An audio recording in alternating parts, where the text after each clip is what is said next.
Australia's criminal world doesn't look the way it used to. The loud public street wars of the late 90s have been replaced by something far quieter and far more profitable. Today, the real money isn't made in plain sight. It's made underground. At the center of this shift are what police now call clan labs, secret drug production facilities that have become the financial backbone of outlaw motorcycle gangs and international crime networks. And with that shift, the role of the Bikie boss has changed too. The image of the street enforcer has given way to something else entirely. A logistics manager overseeing a hidden industrial machine beneath the surface. How the bunkers are built as police surveillance tightened and the value of synthetic drugs skyrocketed. Criminal groups took their operations underground, literally. What they're building now aren't crude hideouts. These are fully designed subterranean environments, created to support large-scale drug production while staying invisible to helicopters, thermal cameras, and aerial patrols. Inside these bunkers, police are finding industrial hydroponic farms, chemical extraction systems, and ventilation networks designed specifically to mask heat and odor. Every detail is planned. Every risk is calculated. When police opened the floor, one of the clearest examples came from Willow Vale in Queensland, where investigators uncovered a facility that stunned even experienced detectives. There was no hidden door, no obvious access point. Instead, the entrance was a remote-controlled mechanical lift, perfectly disguised as part of a concrete garage floor at the push of a button. The tiled floor would silently rise or sink, revealing a basement built solely for cannabis production. Inside were separate rooms for growing, drying, and packaging, each stage carefully controlled. Industrial ventilation systems and high-grade air purifiers worked constantly to eliminate any trace of smell that might alert neighbors or police. This wasn't a grow house. It was a factory buried underground. Containers beneath a family home, though. Same level of planning appeared thousands of kilometers away in northern Tasmania, where a joint task force dismantled a bunker made from 4 interconnected shipping containers. One container sat directly beneath a residential house. The other 3 were buried in the backyard, forming a sealed underground complex. The setup wasn't just used for drug manufacturing. It doubled as an armory. Inside, police found 21 firearms, explosive devices, and thousands of rounds of ammunition. The bunker wasn't only a production site, it was a fortified fallback position, designed to protect both product and people if things went wrong. Australia's Bikie bosses aren't who they used to be. The old image, leather vests, fists, and barroom violence no longer tells the full story. As underground drug manufacturing became more advanced, the leadership of outlaw motorcycle gangs evolved with it. Today's Bikie leadership looks more like a corporate structure than a street crew. Groups such as the Comancheros, Hells Angels, Rebels, and Bandidos now run tightly controlled distribution networks, moving drugs from hidden underground bunkers straight into suburban markets. The violence still exists, but it's no longer the focus. Logistics is. The Comancheros and the rise of the Aussie cartel No Group represents this shift more clearly than the Comanchero Motorcycle Club, one of Australia's oldest and most influential outlaw gangs. Under figures like Hakan, Ayek, and Duax Ngakaru, the Comancheros reshaped themselves into something closer to an international transport operation for illicit drugs. Hakan, a coffin labeled the Facebook gangster because of his public online presence, was running a sprawling criminal network while living overseas. From luxury bases in Dubai and Turkey, Ayek allegedly controlled operations tied to karaoke bars, brothels, and drug supply chains back in Australia, all while projecting an image of untouchable success.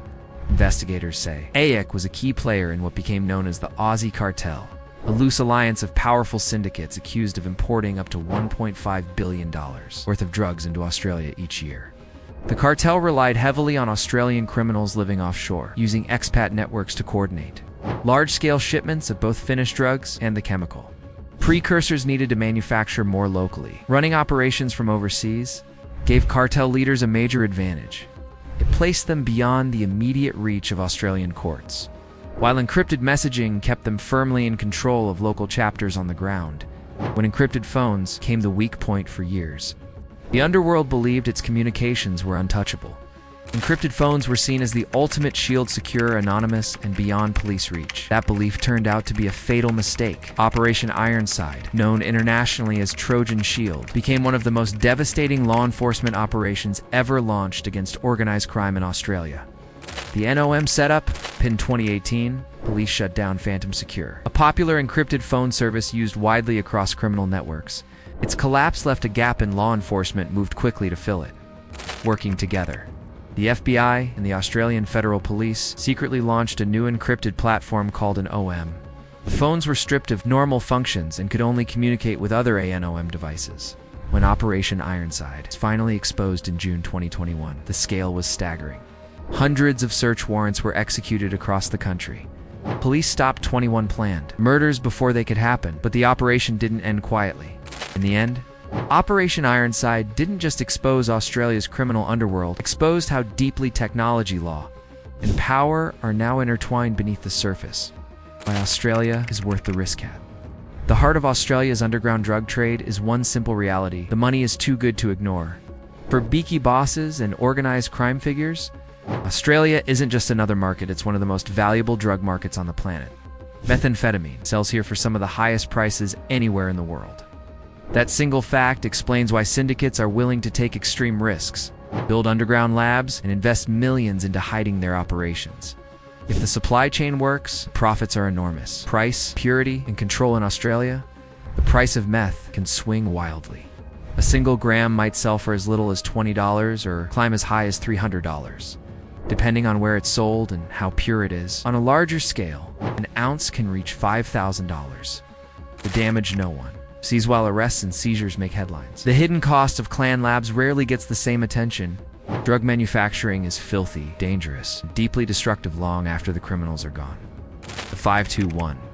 Problem meth production creates far more waste than product. For every 1 kilogram of meth, about 5 kilograms of toxic waste are left behind. That waste includes corrosive acids used during chemical extraction, highly flammable solvents like ether and acetone, toxic residues that soak into walls, floors, and ceilings in many home-based labs. There's no safe disposal.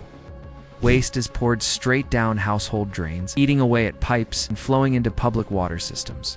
Other times, it's dumped into backyards, poisoning soil and groundwater without anyone realizing it. When the lab is gone but the danger isn't known. Of the most disturbing aspects of the clan lab underworld is what experts call third-hand exposure. Even after a lab is shut down and chemicals are removed, contamination doesn't disappear. Meth residue sticks. It clings to walls, carpets, ceilings, and ventilation systems. A house can look clean and still be toxic. Many of these labs operate in ordinary suburban homes or apartment units, often with children living inside.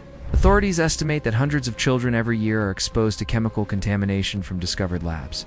The number exposed in labs that haven't been found could be many times higher. Pressure has intensified.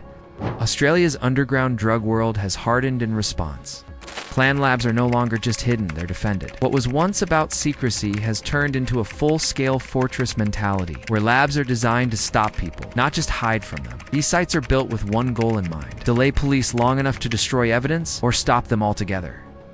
Are now a regular feature of clan labs, especially in remote or underground locations. Officers entering these sites face threats long before they reach the production area. Some of the most common defenses include tripwires, carefully concealed and rigged to trigger explosive charges or release toxic gases such as phosphine. Life after Ironside. A criminal world that, adapted to Operation Ironside, didn't end Australia's drug trade. Instead, it forced it to evolve. With major platforms like ANOM gone, the underworld has splintered. Large, centralized networks have broken into smaller, tighter, and more specialized groups, each designed to reduce exposure and limit damage if one cell is compromised. Going private hand, going offshore intelligence. Agencies now believe major syndicates are building their own private encrypted devices and closed networks. Avoiding publicly available apps that could become police traps, trust is tighter. Access is limited. At the same time, the offshore shift has accelerated. Senior figures are setting up criminal expat hubs in countries less willing to cooperate with Australian authorities, allowing them to direct operations from a safe distance. Ironside also exposed how flexible these groups can be. The discovery of dive teams, specialists using underwater scooters to retrieve drug packages attached to ship hulls, proved a simple truth: shut down one method, and another more complex one takes its place. Australia's clan lab underworld didn't collapse. It adapted and became harder to track. What it all adds up to, this is no longer a world of scattered amateur drug labs. Australia's clandestine manufacturing scene now operates like a subterranean industrial system, driven by massive profits and managed by Bikie bosses who think like global supply chain managers. Looking ahead, the underworld isn't likely to slow down, it's likely to go deeper. As police improve their ability to monitor communications, criminal networks will push further underground, both physically and digitally. Tomorrow's Bikie bosses won't be defined by patches or colors. They'll be defined by their ability to quietly manage complex international operations from the shadows. The fight against Clan Labs is no longer just about raids and arrests, it's a high-stakes contest of technology, logistics, and adaptation that is reshaping the very landscape of Australian crime.